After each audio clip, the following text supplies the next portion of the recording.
ফরিদপুর শহরের ৭ নং ওয়ার্ড গোয়ালচামড় ২ নং সড়ক এখন যেন মরণ ফাঁদে পরিণত হয়েছে।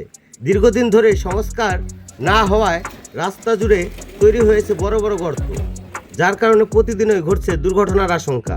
এলাকাবাসী জানায় চলাচল করতে চরম ভোগান্তির শিকার হচ্ছে স্কুল শিক্ষার্থী, চাকরিজীবী ও সাধারণ মানুষ। বিশেষ করে রাতের বেলায় এই রাস্তা হয়ে উঠছে আরও বিপজ্জনক। স্থানীয়দের দাবি দ্রুত সময়ের মধ্যে রাস্তা সংস্কারের ব্যবস্থা নিতে হবে। আপনার কি মনে হয় এই রাস্তার কাজ কবে শুরু হবে? কমেন্টে আপনার মতামত জানান। আর এমন আপডেট পেতে ফলো করুন ফরিদপুর বার্তা 24। এখানটা মনে করেন যে স্কুলের পোলাপান, কলেজের পোলাপান, নতুন যে একটা কলেজ হয়েছে, এই কলেজের লোকজন এখান বিভিন্ন দীর্ঘদিন যাবৎ আমরা এই ভোগান্তির ভিতরে আছি।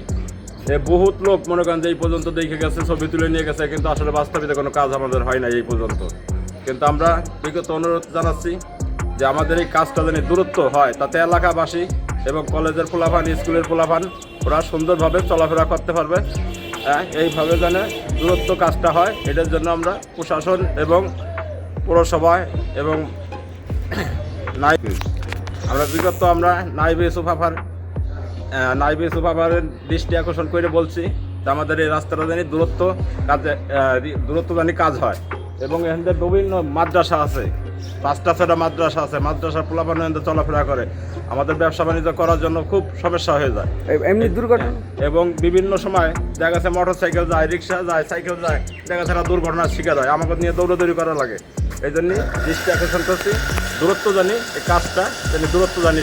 আপনার দেখার মতো কতদিন ধরে এই কাজটা দীর্ঘ আজকে মনে হয় যে 10 বছরের উপরে এইরকমই একই অবস্থা।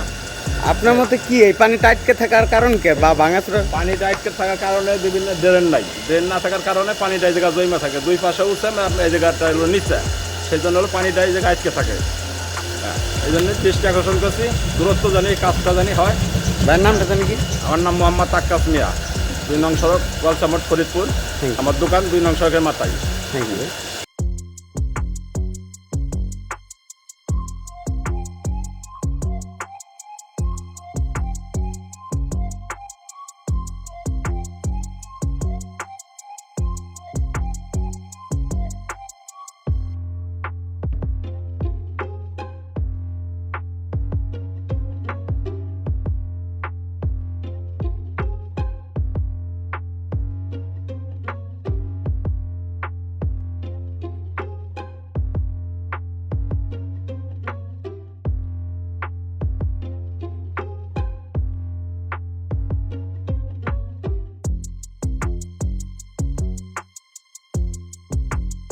ঠিক করতে হবে রাস্তাটা। এই রাস্তাটা ঠিক করলেই সবারই সমস্যা ভালো হয়। কি কি সমস্যা হতে পারে? এখন এই যে রাস্তাঘাটে যে গাড়ি চালান সমস্যা, খালি আমার না আরো 10 জনের সমস্যা। অ্যাক্সিডেন্ট হয় মাঝে মাঝে একদম মোড়ের ভিতরে ঢুকে যাওয়া আসা, দেখেন না কী অবস্থা পরিবর্তন। এটা ঠিক করলেই সবার জন্য ভালো, এটাই করেন আপনারা।